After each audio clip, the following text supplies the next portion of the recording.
Hey guys, welcome back to another cryptocurrency video for you. Today's video comes from Bitcoin Magazine, and the Central African Republic bets big on Bitcoin.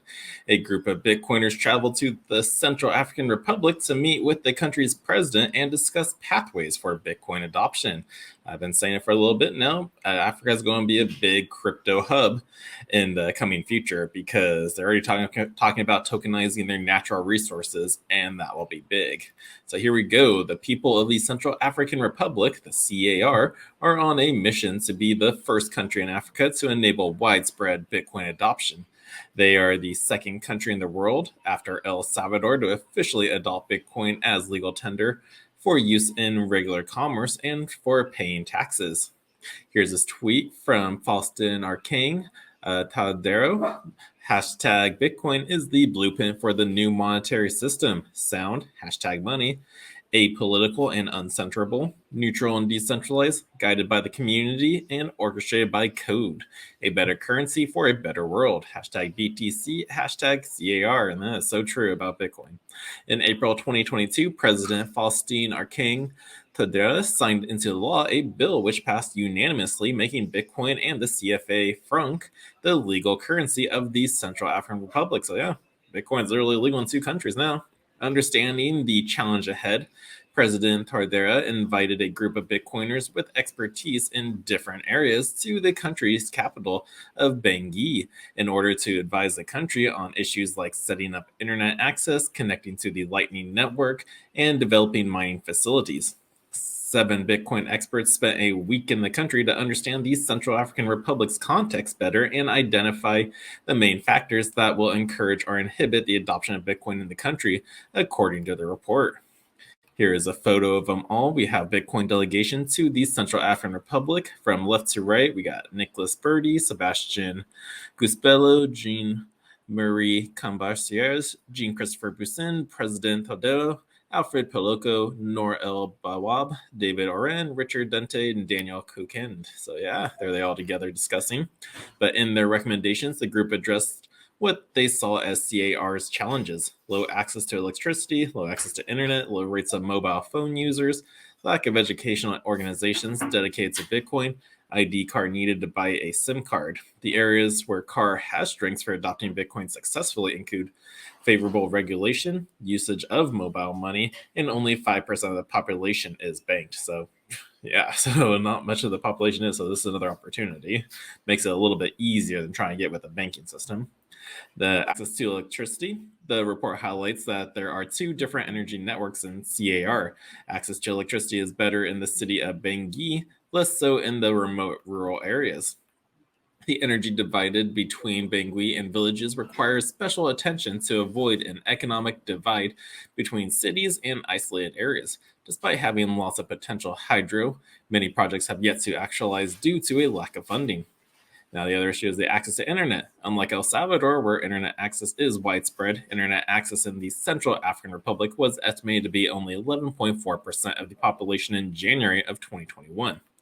Currently, the Bank of Development of Africa is working with CAR to get fiber optic internet coverage in 70% of its territory, which encapsulates 90% of the population.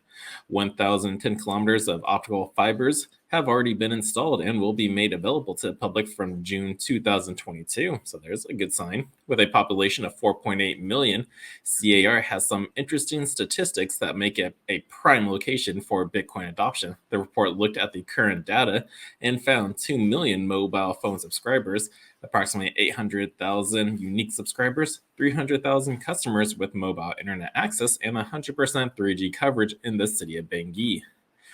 So I guess there's not really a problem there then buying and selling Bitcoin. The report states mobile credit is one of the country's most used means of payment, so it is essential to use a known model and not disrupt users' habits. This method of buying and selling Bitcoin through mobile credit retailers is a model already established in Goma, DRC, and other African countries.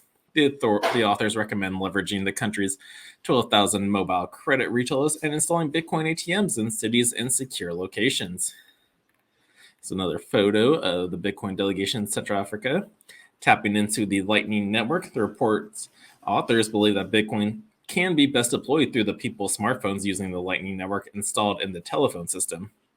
In an interview with the Bitcoin Magazine co-founder of Big Block Group, a Bitcoin mining company, Sebastian Guspilo, said, "We see that the rate of smartphones ownership is rising very fast in the sub-region, much faster than internet or banking. For example, it is on this ongoing deployment that the diffusion of Bitcoin in the country can be based. So we are working on the idea of lightning transactions via the telephone network.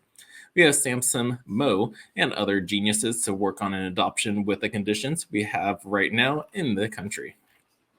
And is there anything more on this one? Say Lightning, taking advantage of the plentiful hydro. Oh, yes, that's their Lightning Network map of how it would work.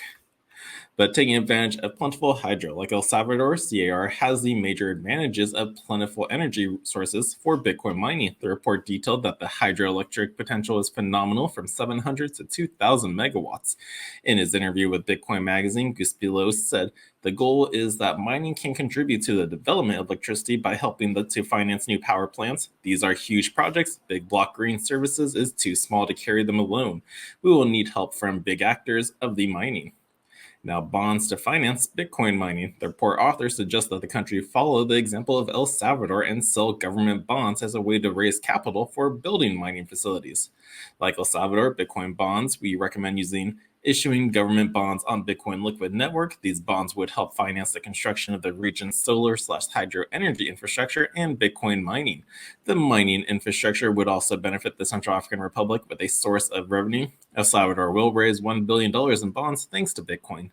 We recommend a meeting with the team of Samson Mo, the architect of the Bitcoin bonds of El Salvador.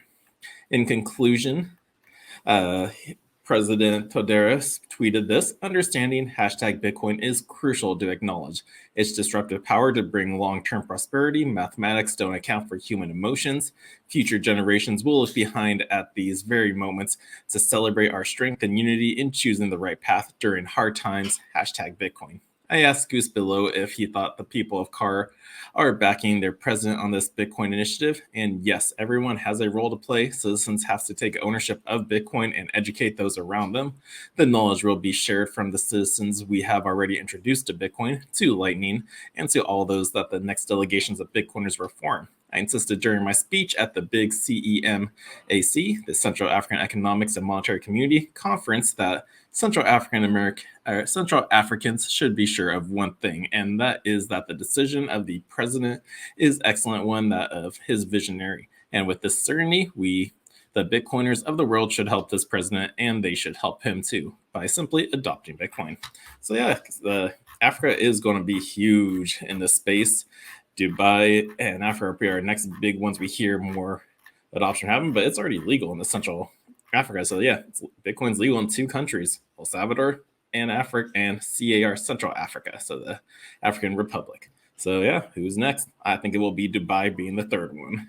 But yeah, so great article. If you guys thought so too, smash that thumbs up, subscribe, and until next time, the Crypto Sherpa is out.